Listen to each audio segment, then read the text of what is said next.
హరే కృష్ణ.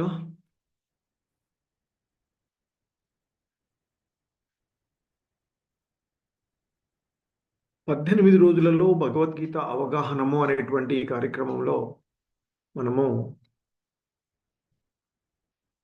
17వ అధ్యాయమైనటువంటి శ్రద్ధాత్రయ విభాగములు అనేటువంటి ఈ అధ్యాయాన్ని ఇప్పుడు చూడబోతూ ఉన్నటువంటిది. హరే కృష్ణ. ఈ క్లాస్కి ఇస్కాన్ శ్రీ శ్రీ రాధా గోవింద ఆలయం మంగళూరు కర్ణాటక నుండి మరొకసారి స్వాగతం తెలియచేస్తూ, 17వ అధ్యాయమైనటువంటి శ్రద్ధాత్రయ విభాగములు, దీన్ని ఇస్కాన్ వ్యవస్థాపక ఆచార్యులైనటువంటి శ్రీల ప్రభుపాదుల వారి యొక్క బోధనల ఆధారంగా ఈ అధ్యాయాన్ని మనము అవగాహన చేసుకోవడానికి ప్రయత్నం చేస్తూ ఉన్నటువంటిది. హరే కృష్ణ.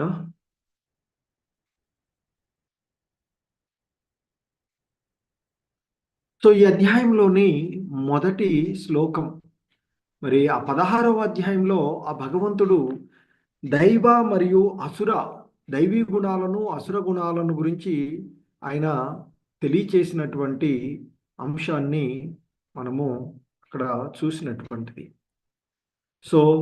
మరి ఆ దైవ అసుర స్వభావాలను గురించి ఆ భగవంతుడు తెలియచేసిన తర్వాత అర్జునుడు ఇక ఆ భగవంతుణ్ణి అడుగుతూ ఉన్నటువంటి అంశాన్ని మనము ఇక్కడ చూసేటువంటిది. హరే కృష్ణ. ఈ అధ్యాయంలోని మొదటి శ్లోకము, అర్జునుడు ఈ విధంగా అడుగుతూ ఉన్నాడు కృష్ణ భగవానుల వారిని.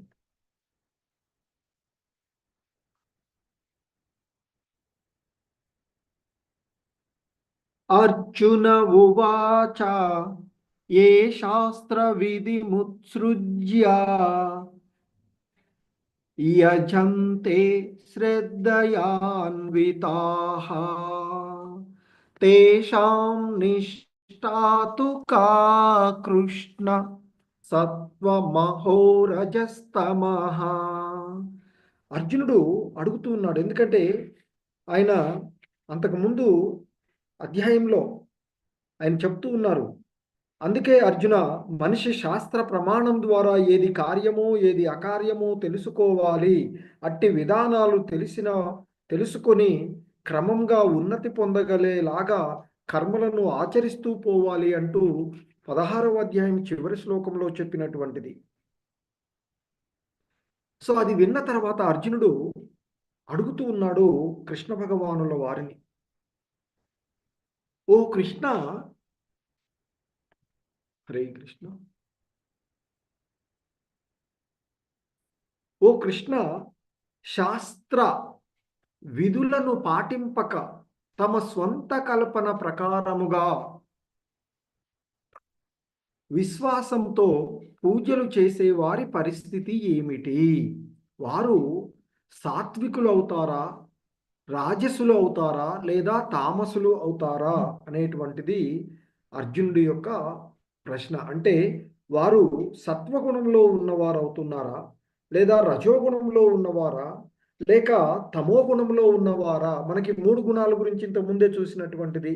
సత్వ రజో తమో గుణాలు అనేటువంటివి మరి ఈ మాయా బంధనాలలో ఉండేటువంటి 3 గుణాలు, సత్వ రజో తమో గుణాలు అనేటువంటివి.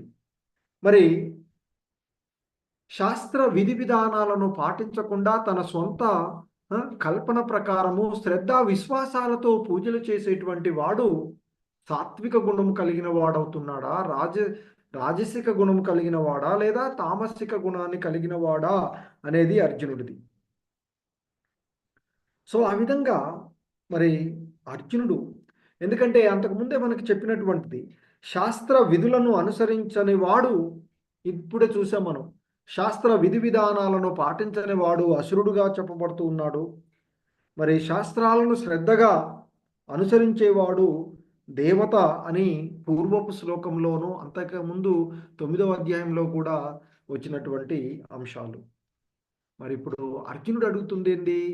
శాస్త్ర విధి విధానాలను పాటించకుండా సొంత కల్పనల ప్రకారం విశ్వాసంతోనూ శ్రద్ధతోనూ పూజలు చేసేవాడు ఈ 3 గుణాలలో ఏ గుణానికి చెందినవాడు అవుతాడు అంటూ అడిగినప్పుడు ఆ భగవంతుని యొక్క సమాధానం ఇక్కడ ఇవ్వబడుతూ ఉంది. శ్రీ భగవాను వాచ త్రివిధా భవతి శ్రద్ధ దేహినాం సా స్వభావజాః సాత్వికీ రాజసీ చైవ తామసీ చేతి తాం శృణు.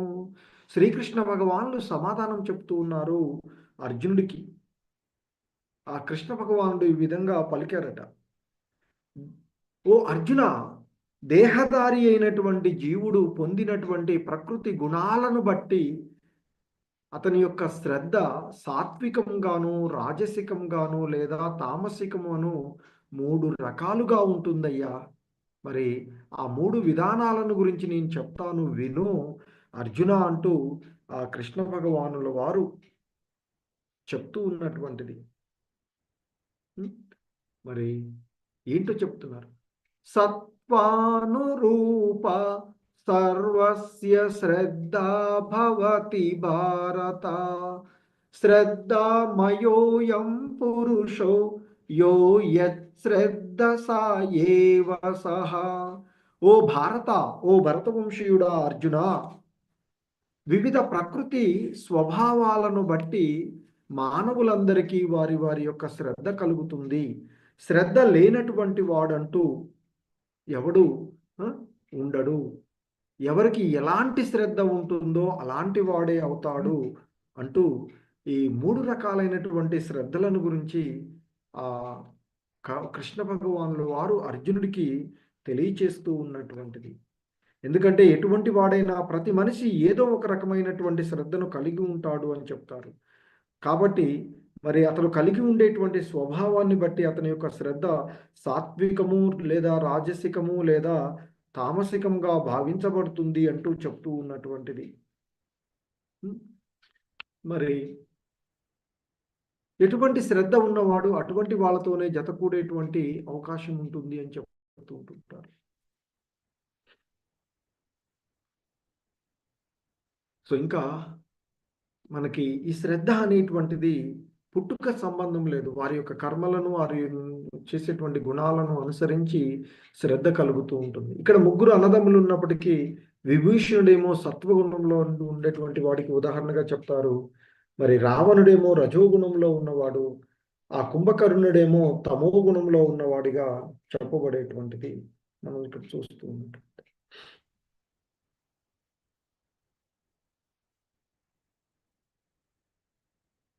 సో ఇంకా చెప్తున్నారు, యజంతే సాత్వికా దేవాన్ యక్ష రక్షాంసి రాజసాః ప్రేతాన్ భూత గణాం చాన్యే యజంతే తామసా జనాః.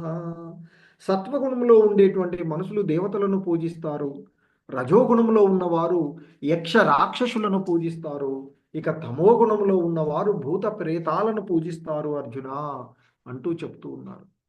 సో సాధారణంగా సత్వగుణంలో ఉండేవారు వివిధ రకాలైనటువంటి దేవతార్చన చేస్తూ ఉంటారు. రజోగుణంలో ఉన్నవారు ఆ యక్ష రాక్షసులను పూజిస్తారు. తమో గుణంలో ఉన్నవారు ఈ భూతాలను పూజిస్తారు అంటూ చెప్తున్నది. ఇంకా చెప్తున్నారు, అశాస్త్ర విహితం ఘోరం తప్యంతే ఏ తపో జన దంభహంకార సంయుక్తాః కామరాగ బలాన్వితాః కర్షయంత శరీరస్థం భూతగ్రామమచేతసః మాం చైవాంత శరీరస్థం తాన్ విద్యా సురనిశ్చయాన్. శాస్త్ర విరుద్ధమైన అత్యంత కఠినమైన తపస్సులను దంభము మరియు అహంకారము చేత ప్రేరితులై చేస్తారు. కామము మరియు మమకారములచే ప్రేరితులై ఉన్న వారు తమ శరీర అవయములనే కాక వారి అంటే శరీరంలోనే ఉన్నటువంటి పరమాత్మను కూడా శోభ పెడుతూ ఉన్నారు. ఇటువంటి బుద్ధిహీనులు అసురులుగా తెలియబడతారు అర్జున అంటూ చెప్తున్నారు. అలాగే ఇక్కడ మనకి ఆ మనిషి ఇష్టపడేటువంటి ఆహారము మూడు రకాలుగా, అంటే సత్వగుణంలో ఉండేవారు ఎటువంటి ఆహారాలను ఇష్టపడతారు, రజోగుణంలో ఉండేవారు ఎటువంటి ఆహారాలను ఇష్టపడతారు, తమో గుణంలో ఉన్నవారు ఎటువంటి ఆహారాలను ఇష్టపడతారు అంటూ ఆ శ్రద్ధ త్రయ విభాగములలో ఉమ్, సో వివిధ రకాలైనటువంటి శ్రద్ధలు వారి యొక్క ఆ కర్మలను గురించి ఇక్కడ మనకి చెప్పబడుతూ ఉన్నవి. ముందుగా ఆ శ్రద్ధను అనుసరించి వారి ఆహారపు అలవాట్లు ఏ విధంగా ఉంటాయో మనకి ఇక్కడ చెప్పబడుతూ ఉన్నటువంటిది. ఇక్కడ చెప్తున్నారు, ఆహారస్త్వపి సర్వస్య త్రివిధో భవతి ప్రియః యజ్ఞస్తపస్తథా దానం తేషాం భేదమిమం శృణు.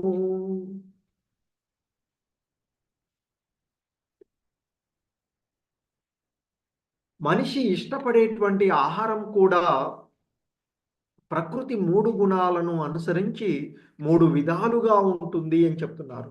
ఆహారస్త్వపి సర్వస్య త్రివిధో భవతి ప్రియః. అంటే మనిషి ఇష్టపడేటువంటి ఆహారం కూడా ఈ మూడు గుణాలను అనుసరించి మూడు రకాలుగా ఉంటుంది అంటూ చెప్తూ, అలాగే ఆహారమే కాకుండా ఈ మనుషులు చేసేటువంటి యజ్ఞాలు, తపస్సులు, దానం కూడా ఈ మూడు రకాలుగా ఉంటాయి. అంటే సత్వగుణంలో చేసేటువంటి యజ్ఞము, సాత్వికమైన యజ్ఞము, రాజసికమైనటువంటి యజ్ఞము, తామసిక యజ్ఞము, అలాగే తపస్సు కూడా సాత్విక తపస్సు, రాజసిక తపస్సు, తామసిక తపస్సు, యజ్ఞాలు కూడా, దానం కూడా. సో ఆ విధంగా ఇది మూడు రకాలుగా ఉంటాయి అని వాటి మధ్య ఉండేటువంటి తేడాలను నీకు ఇప్పుడు నేను తెలియచేస్తాను విను అర్జునా అంటూ చెప్పబడుతూ ఉన్నటువంటి అంశము. సో ఇక్కడ ముందుగా చెప్తూ ఉన్నటువంటి అంశం, ఆయు సత్వ బలారోగ్య సుఖ ప్రీతి వివర్ధనా రస్యా స్నిగ్ధా స్థిరా హృదయ ఆహార సాత్విక ప్రియా. సో ఆ భగవంతుడు చెప్తూ ఉన్నటువంటి అంశము ఇక్కడ మనం చూస్తూ ఉన్నట్లయితే ఆయన అంటూ ఉన్నారు, సత్వగుణంలో ఉన్న వారికి ఇష్టమైనటువంటి ఆహారాలు ఏవైతే ఉన్నాయో అవి ఆయువును పెంచుతాయి, బుద్ధి బలాన్ని, ఆరోగ్యాన్ని, ఆనందమును చేకూరుస్తాయి మరియు సంతృప్తిని ఇస్తాయి. ఇవి రసవంతము, పుష్టికరము, ఆరోగ్యకరమైనవి మరియు హృదయానికి ఆహ్లాదకరంగా ఉంటాయి. సో ఇక్కడ ఫిగర్లో చూస్తూ ఉండండి, చూడండి ఇమేజ్. సో సాత్వికమైన ఆహారం, పండ్లు, అలాగే పిండి పదార్థాలు, పాలు, పాల పదార్థాలు వంటివి మనకి సాధారణంగా మానవులకు నిర్దేశించబడినటువంటి ఆహారాలు అని చెప్తారు. మరి ఇవి సత్వగుణంలో ఉండేవారు ఈ వెజిటేరియన్స్ ఏదైతే ఉన్నాయో వెజిటేబుల్స్, ఇవి సత్వగుణంలో ఉండే వారికి ఇష్టమైనటువంటి ఆహారాలు అని, ఇటువంటి ఆహారాలు ఆయువును పెంచుతాయి అని చెప్తారు. ఎందుకంటే కొన్ని రకాలైనటువంటి ఆహారాలను నాన్ వెజ్ కానీ లేదా ఇంకా వేరువేరుగా గాఢమైనటువంటివి, పుల్లమైనటువంటివి, కారంతో ఉన్నవి తింటూ ఉంటే వివిధ రకాలైనటువంటి రోగాలు వచ్చి ఆయువును తగ్గిస్తూ ఉంటాయి. కానీ సాత్వికమైనటువంటి ఆహారం, తక్కువ ఉప్పులు, తక్కువ కారం, తక్కువగా ఉండేటువంటివి, సాత్వికమైనటువంటి ఆహారం, సో పండ్లు, ఆకుకూరలు వంటివి ఇవి ఆయువును పెంచుతాయి, అలాగే బుద్ధి బలాన్ని కూడా పెంచుతాయి, ఆరోగ్యానికి మంచివి, ఆనందంగా ఉంటాయి. తింటే ఎటువంటి ఇబ్బంది ఉండదు, ఈజీగా డైజెస్ట్ అవుతాయి. కానీ కొన్ని రకాలు తింటే అవి అరగక లేదా కడుపులో మంటలతో ఇవన్నీ బాధలు పడేటువంటి అవకాశాలు ఉంటాయి. సో కనుక ఇక్కడ ఆహారం, మనం ఎటువంటి ఆహారం తినాలి అనేటువంటిది చెప్తున్నారు. సో మరి ఇవి రసవంతమైనవి, పుష్టికరమైనవి, ఆరోగ్యకరమైనవి, హృదయానికి ఆహ్లాదకరంగా ఉంటాయి అర్జున అంటూ సత్వగుణంలో ఉండేవారు ఇష్టపడి. అలాగూ ఇంకా ఈ సాత్వికమైనటువంటి ఆహారాన్ని ఆ భగవంతునికి సమర్పించి ప్రసాదంగా తీసుకోవడం ఇంకా ఉత్తమమైనది అని మనకు 3వ అధ్యాయం నుండి చెప్తూ వస్తున్నారు కృష్ణ భగవానుల వారు. ప్రసాదం అంటే భగవంతుని యొక్క కరుణ. మరి ఆయన సంపూర్ణమైనటువంటి వాడు. సో మరి అంటూ ఉంటారు, భగవంతుడికి నైవేద్యం పెడితే ఏం తినాలి కదా అంటుంటారు. ఆయన సంపూర్ణమైనటువంటి వాడు. మనకి ఈశోపనిషత్తులో చెప్పబడుతూ ఉంటుంటుంది. ఓం పూర్ణమిదం పూర్ణమదం అంటూ చెప్తూ సో మరి సంపూర్ణమైనటువంటి దాని నుండి ఎప్పుడూ సంపూర్ణంగానే ఉంటూ ఉంటుంది మిగిలిన ఒక సో కాబట్టి మరి ఆయన తీసుకున్నది సంపూర్ణంగానే మిగిలి ఉంటూ ఉంటుంది. సో అదే ప్రసాదము. ఆ ప్రసాదాన్ని తీసుకోవడం వల్ల మనలో ఉండేటువంటి ఈ రజో తమో గుణాలు తొలగించబడి సాత్వికంగా అయ్యేటువంటి అవకాశం ఉంటుంది. ఇంకా చెప్తున్నారు, కట్వం లవణాత్యుష్ణ తీక్షణ రూక్ష విదాహిన ఆహార రాజస్యేష్ట దుఃఖ శోకమయా ప్రదాహ. చాలా చేదుగా, చాలా పుల్లగా, ఉప్పుగా, వేడి, పదునైనవి, పొడిగా ఉండేవి, దహనం చేసేవి. మరి ఆహారాలు రాజస గుణము ఉన్న వారికి ప్రియమైనవి. రజోగుణంలో ఉన్న వారికి బాగా చేదుగా ఉండేవి, బాగా పుల్లగా ఉండేవి, ఉప్పుగా ఉండేవి, పదునైనటువంటివి, పొడిగా ఉండేటువంటివి, దహనం చేసేటువంటివి ఆహారాలు రజోగుణంలో ఉన్న వారికి ప్రియమైనవి. ఇటువంటి ఆహారాలు ఏవైతే ఉన్నాయో అవి దుఃఖమును, శోకమును, రోగాన్ని కలగజేస్తాయి అర్జున అంటూ చెప్తూ ఉన్నారు. ఇంకా చెప్తున్నారు, యాతయామగతర సంపూతి పర్యుషితం చయత్ ఉచ్ఛిష్టమపి చామేద్యం భోజనం తామస ప్రియం. సో తినడానికి 3 గంటల కంటే ముందు తయారు చేసినటువంటి ఆహారము రుచి లేనటువంటిది, కుళ్ళినటువంటిది, వాసన పట్టినది మరియు ఇతరులు తినగా మిగిలిన అంటరాని వస్తువులతో కూడినటువంటి ఆహారము తామస గుణంలో ఉన్న వారికి ప్రియమైనవి అంటూ చెప్తూ ఉన్నటువంటిది. సో అందుకే చెప్తూ ఉంటుంటారు, ఆయువును పెంచడము, మనసును పవిత్రీకరించడము, దేహబలాన్ని కలిగించడమే ఆహారం యొక్క ప్రయోజనము. మరి దాని ఏకైక ఉద్దేశ్యము అని చెప్తుంటారు. మరి అటువంటి ఆహారము మనకి పూర్వపు ఆచార్యులు మన పూర్వీకులు చెప్పబడినటువంటివి పాలు, చక్కెర, బియ్యము, గోధుమలు, పండ్లు, కూరగాయలు వంటివి ఆరోగ్యాన్ని చేకూర్చడానికి ఉత్తమమైనవి, ఆయువును పెంచేటువంటి ఆహారాలు అని చెప్తూ ఉంటుంటారు. ఇక అతి చేదుగా ఉన్నవి, అతి ఉప్పుగా ఉండేవి, అతి వేడిగా ఉండేవి, అతి కారంగా ఉండేవి రజోగుణ ఆహారములు అని, కడుపులోని జీర్ణరసాలను తగ్గించి దుఃఖానికి కారణమై రోగాన్ని కలగజేస్తాయి అని చెప్తారు. ఇక తమో గుణంలో అంటే చీకటి గుణంలో ఉండేవారి ఆహారాలు ముఖ్యంగా తాజాగా ఉండవు అని చెప్తారు. తినడానికి 3 గంటల కంటే ముందు వండిన ఏ ఆహారమైనా అది భగవంతునికి నైవేద్యం పెట్టకపోతే, పెట్టిందైతే పర్వాలేదు, సో తమో గుణంలో ఉన్నదిగానే భావించబడుతుంది. కుళ్ళిపోయిన కారణంగా అవి దుర్వాసనను కలిగి ఉంటాయి అని చెప్తూ ఉంటుంటారు. సో అందుకే మనం you are what you eat, మనం ఏం తింటూ ఉంటే అదే మనలో ప్రతిఫలిస్తూ ఉంటుంది అని చెప్తుంటారు. సో ఇంకా చెప్తున్నారు ఆయన,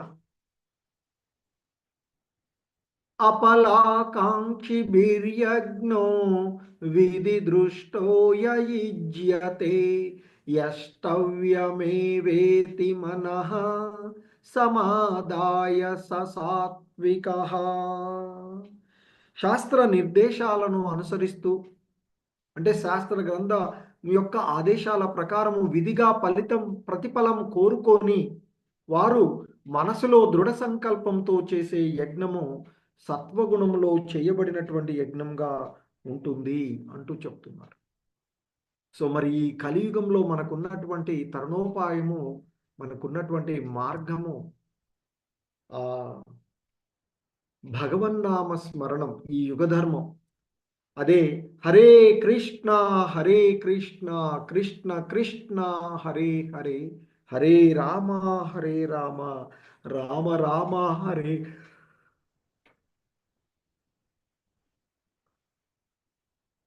సో ఇంకా చెప్తున్నారు, అభిసందాయతు ఫలం దంభార్ధమపి చైవ యత్ యుజ్యతే భరత శ్రేష్ఠ తం యజ్ఞం విద్ధి రాజసం. ఓ భరత శ్రేష్ఠ, ప్రతిఫలాపేక్షతో అహంకారం కోసం చెయ్యబడే యజ్ఞము రజోగుణం యొక్క స్వభావము అని నీవు తెలుసుకోవాలి అర్జున అంటూ చెప్తున్నారు. అంటే మనసులో ఏదో ఒక ఉద్దేశాన్ని పెట్టుకొని ఇవి చేయడం అనేది మన యొక్క సాధారణ నైజంగా చెప్తూ ఉంటుంటారు. కాబట్టి ఎటువంటి కోరికలు లేకుండా యజ్ఞం చెయ్యాలి అనేది భగవద్గీతలో శ్రీకృష్ణ భగవానులు వారు చెప్తూ ఉన్నటువంటిది. సో మరి అటువంటి అంటే కానీ ఏదో భౌతిక లాభం కొరకు దంభంతో చేయబడేటువంటి యజ్ఞము రజోగుణంలో ఉన్నది అని చెప్తారు. ఇంకా చెప్తున్నారు, విధిహీనమసృష్టాన్నం మంత్రహీనమదక్షిణం శ్రద్ధా విరహితం యజ్ఞం తామసం పరిషక్ష్యతే. శాస్త్ర నిర్దేశాల పట్ల గౌరవం లేకుండా, ప్రసాద వితరణం లేకుండా, వేదమంత్ర ఉచ్చారణ లేకుండా, పురోహితులకు దక్షిణలు లేకుండా, శ్రద్ధారహితంగా చేయబడే ఏ యజ్ఞమైనా తమోగుణములో ఉన్నదిగానే చెప్పబడుతుంది అంటూ చెప్తున్నారు. సో ఇంకా చెప్తున్నారు ఇక్కడ, దేవద్విజ గురు ప్రాజ్ఞ పూజనం శౌచమార్జవం బ్రహ్మచర్యమహింసా చ శారీరం తప ఉచ్యతే. దేవతలను, బ్రాహ్మణులను, గురువులను, తల్లిదండ్రుల వంటి పెద్దలను పూజించడం, పవిత్రంగా ఉండడం, శుచిత్వము, సరళత్వము, బ్రహ్మచర్యము, అహింస అనేవి శరీరంతో చేసే తపస్సులుగా చెప్పబడతాయి అర్జున అంటూ చెప్తూ ఉన్నటువంటిది. అంటే దేవదేవుడు ఇక్కడ వివిధ రకాలైనటువంటి తపస్సులను వివరిస్తూ ఉన్నారు. ఎందుకంటే మొట్టమొదట అతడు దేహం ద్వారా మరి ఆవరించేటువంటి తపోనిష్టల గురించి చెప్తూ వస్తూ ఉన్నటువంటి విషయం. సో మరి సాధారణంగా భగవంతుణ్ణి లేదా దేవతలను, పూర్ణులైనటువంటి యోగ్యులైనటువంటి బ్రాహ్మణులను, గురువులను, తల్లిదండ్రులను, వేద విజ్ఞాన నిపుణులైనటువంటి వ్యక్తులను, పెద్దలను గౌరవించాలి లేదా గౌరవించడము నేర్చుకోవాలి అని చెప్తున్నారు.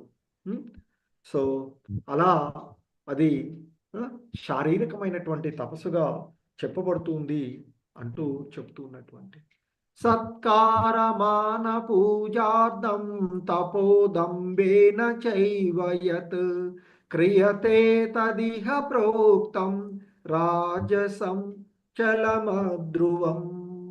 ఇతరుల నుండి గౌరవము, సన్మానము మరియు పూజను పొందడం కోసం గర్వంతో చేయు తపస్సు రజోగుణానికి సంబంధించింది అంటారు.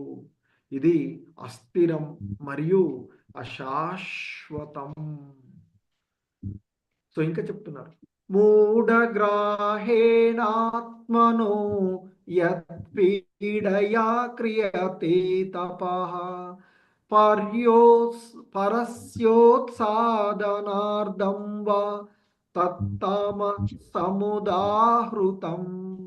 తనను తాను హింసించుకుంటూ ఇతరుల నాశనం చేయడం లేదా గాయపరచడం వంటి మూర్ఖత్వంతో చేసేటువంటి తపస్సు తమోగుణానికి సంబంధించింది అని చెప్తారు అంటూ చెప్తున్నారు. సో మనకి ఈ తమోగుణ స్వభావాలు కలిగినటువంటి వాటిలో మనం తీసుకున్నట్లయితే హిరణ్యకశిపుడు, అలాగే వృకాసురుడు అనేటువంటి రాక్షసులు మనము ఇక్కడ చూడవచ్చు.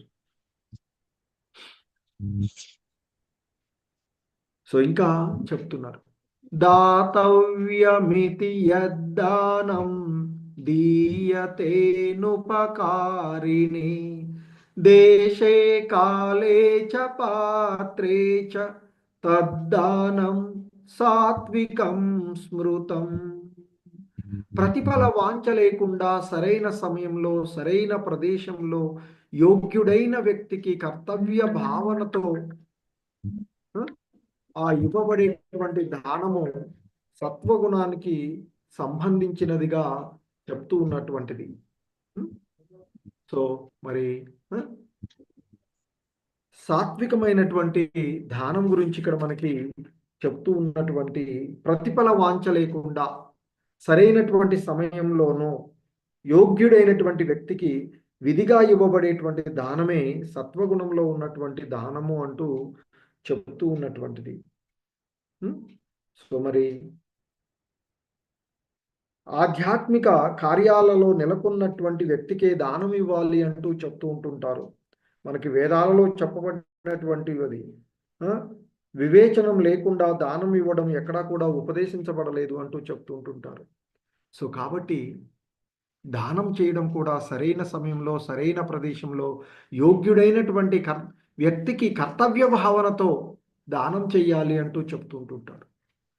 ఇంకా చెప్తున్నారు, యత్ ప్రత్యుపకారార్థం ఫలముద్దిశ్య వా పునః దీయతే చ పరిక్లిష్టం తద్దానం రాజసంస్మృతం. కానీ ఏదో ఒక ప్రతిఫల వాంఛతో, ప్రతిఫలాన్ని కోరుకుంటూ లేదా సొంత కోరికలతో లేదా ఇష్టం లేకుండా చేసేటువంటి దానము రజోగుణ సంబంధమైనదిగా చెప్పబడుతుంది అంటూ చెప్తున్నారు.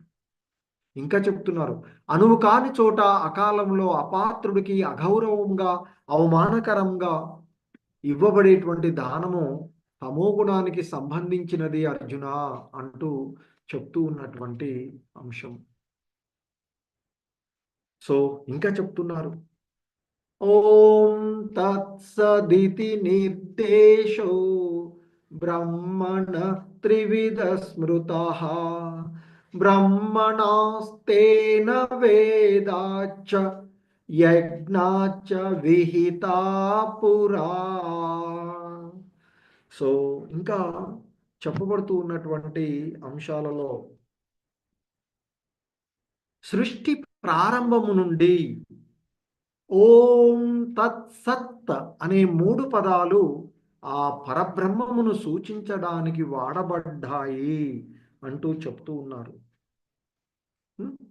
మరి భగవంతుని సంతృప్తి కోసం వేద పఠనము మరియు యజ్ఞాలు చేయునప్పుడు బ్రాహ్మణులు ఈ 3 పదాలను ఉపయోగించేవారు అంటూ చెప్తున్నారు. అంటే ఓం తత్సత్ అనే 3 పదాలు పరబ్రహ్మమును సూచించడానికి వాడబడ్డాయి అని, భగవంతుని ప్రీత్యర్థము వేదమంత్ర ఉచ్చారణ చేసేటప్పుడు, యజ్ఞాలు నిర్వహించేటప్పుడు బ్రాహ్మణులు ఈ 3 సంజ్ఞా పదాలను ఉపయోగించేవడేవి అంటూ చెప్తున్నారు. ఇంకా చెప్తున్నారు మనకి ఈ శ్లోకం ద్వారా తెలుసుకో, తపస్సు, యజ్ఞము, దానము, ఆహారము సత్వ రజో తమో గుణాలలో 3 రకాలుగా విభజించబడ్డాయి అని తెలిపి ఆయన ఇక మనకి ఈ ఆ నిత్యుడైనటువంటి ఓం తత్సత్ ఆ పరబ్రహ్మము అంటే నిత్యుడైనటువంటి ఆయన భగవంతుణ్ణి లక్షించి ఆధ్యాత్మిక ఉన్నతికి దోహదపడే విధంగా మరి ఈ 3 పదాలను ప్రత్యేకంగా పరతత్వంని సూచిస్తాయి అని చెప్తున్నారు. వేద మంత్రాలలో ఓం అనే పదము ఎల్లప్పుడూ మనకి కనిపిస్తూనే ఉంటుంది కదా. సో మరి ఈ ఓం తత్ అనేటువంటి తత్సత్ అనేటువంటి ఈ పదాలను ఆ భగవంతుని యొక్క దివ్య నామాలతో కలిపి ఉచ్చరించాలి అని చెప్తారు. అందుకే మనం సాధారణంగా ఓం నారాయణాయ నమః అంటూ, ఓం తద్విష్ణు అంటూ, ఓం కేశవాయ నమః, ఓం మాధవాయ నమః అంటూ ఆ మంత్ర ఉచ్చారణ చేసేటప్పుడు ఓం పదాన్ని ఉపయోగిస్తూ ఉంటుంటాం. సో ఇంకా చెప్తున్నారు, తస్మాదో మిత్యుదాహృత్య యజ్ఞదాన తపక్రియాః ప్రవర్తంతే విధానోక్తాః సతతం బ్రహ్మవాదినాం. కాబట్టి ఓ అర్జున, యజ్ఞం చేయడంలో, దానం ఇవ్వడంలో, తపస్సులు ఆచరించడంలో వేద విధులు వైదిక ఉపదేశాలను అనుసరిస్తూ ఎల్లప్పుడూ ఓంకారంతో ప్రారంభిస్తారు. ఇంకా చెప్తున్నారు, ప్రతిఫలమును ఆశించని వారు, ఈ భౌతిక బంధనముల నుండి విముక్తి పొందడానికి యత్నించేవారు తపస్సు, యజ్ఞము మరియు దానములు చేసేటప్పుడు తత్ అనే పదాన్ని ఉచ్చరిస్తూ ఉంటారు అంటూ చెప్తూ ఉన్నటువంటి. ఇంకా చెప్తున్నారు, సత్ అన్న పదానికి అర్థము సనాతనమైనది, అస్తిత్వము లేదు మరియు మంగళప్రదము అని కూడా వస్తుంది. కానీ ఓ అర్జున, అది శుభప్రదమైన కార్యమును సూచించడానికి కూడా వాడబడుతూ ఉంటుంది అంటూ చెప్తున్నారు. ఇంకా చెప్తున్నారు, యజ్ఞము, తపస్సు, దానము ఆచరించడంలో నిమగ్నమవడాన్ని కూడా ఈ సత్ అనే పదము వివరిస్తుంది. కావున ఈ ప్రయోజనములతో కూడి ఉన్న ఏ పని అయినా సత్ అనబడుతుంది అంటూ చెప్తారు. ఇంకా చెప్తున్నారు, అశ్రద్ధయాహుతం దత్తం తపస్తప్త కృతం చయత్ అసదిత్యుచ్యతే పార్థ నచ తత్ప్రేత్యనో ఇహ. ఓ పార్థ, భగవంతునిపై విశ్వాసం లేకుండా చేయు యజ్ఞము, దానము, తపస్సు వంటిది ఏదైనా అశాశ్వతమైనది. ఇది అసత్ అని పిలువబడుతుంది. ఇది ఈ జన్మలో కానీ మరు జన్మలో కానీ పనికిరానిది అంటూ చెప్తూ ఉన్నటువంటి. హరే కృష్ణ. సో జగద్గురు శ్రీల ప్రభుపాద్ కీ జై. హరే కృష్ణ కృష్ణ కృష్ణ హరే హరే, హరే రామ రామ రామ హరే హరే. హరే కృష్ణ. అందరికీ ధన్యవాదాలు. సో ఓపిక్గా ఇంతసేపు ఈ క్లాస్లో కూర్చున్నటువంటి మీ అందరికీ కూడా ధన్యవాదాలు తెలియచేస్తూ ఉన్నాము. హరే కృష్ణ.